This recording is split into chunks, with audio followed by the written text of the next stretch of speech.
শুভ নববর্ষ, সকলকে স্বাগত একটা নতুন ভিডিওতে। আজকে নববর্ষ প্লাস মঙ্গলবার, মানে মঙ্গলচণ্ডী শুরু। তো আজকের ব্লগটা এখান থেকেই স্টার্ট করছি। মেয়েরা ইস ঘর মে কোই ভ্যালু নেই হ্যাঁ। আমি বড়তে গেছিলাম, এসে দেখছি সব জোগাড় হয়ে গেছে। এখানে সব কিছু প্রায় রেডি হয়ে গেছে। এগুলো মা এখন পেপার দিয়ে ঢেকে রেখেছে রেডি করে। আর এই হচ্ছে আমাদের সিংহাসন। মানে আমাদের বাড়িতে যত রকমের পুজো হয়, আমরা কোনো পুরোহিত ডাকি না, ওকে ডেকে দিয়েই পূজা করিয়ে দিই। मजा आया।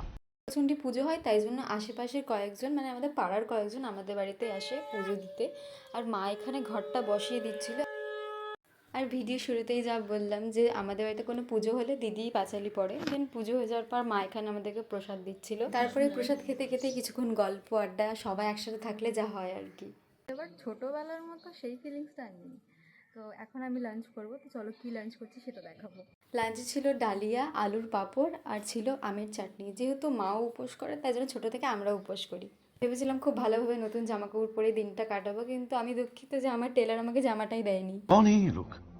এই দুঃখ মনে চেপে আমি পুরনো জামা পরেই একটু বেরিয়েছিলাম। আর আমার বাড়ি থেকে একটু দূরে এখানে একটা গণেশ পুজো হয়েছিল, সেটা দেখলাম। তারপর বাড়ি আসলাম, বাবা হালখাতা করে অনেকগুলো প্যাকেট এনেছিল, সেগুলোই ওপেন করলাম। থেকে মানে আমরা ছোট থেকেই দেখে আসছি যে আমাদের বাড়িতে হালখাতার সময় অনেক মিষ্টি আসে।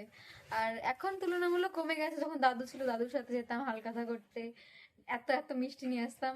আর এখন তো সেভাবে কমেই গেছে। তো বাবা ভালো জিনিস দিয়েছে, এটা আমি খাবো, আমি তো মিষ্টি খেতে পছন্দ করি না। এটা একটা ভালো জিনিস দিয়েছে। তো বাবা একাই গিয়ে এতগুলো হালখাতা করে চলে এসছে। দেন ডিনার করলাম। ডিনারে ছিল লুচি আর আলুর তরকারি, যেটা অসাধারণ ছিল। বাস আজকের জন্য এইটুকুই। দেখা হবে পরের একটা ভিডিওতে। চ্যানেলে নতুন হলে চ্যানেলটাকে অবশ্যই সাবস্ক্রাইব করো।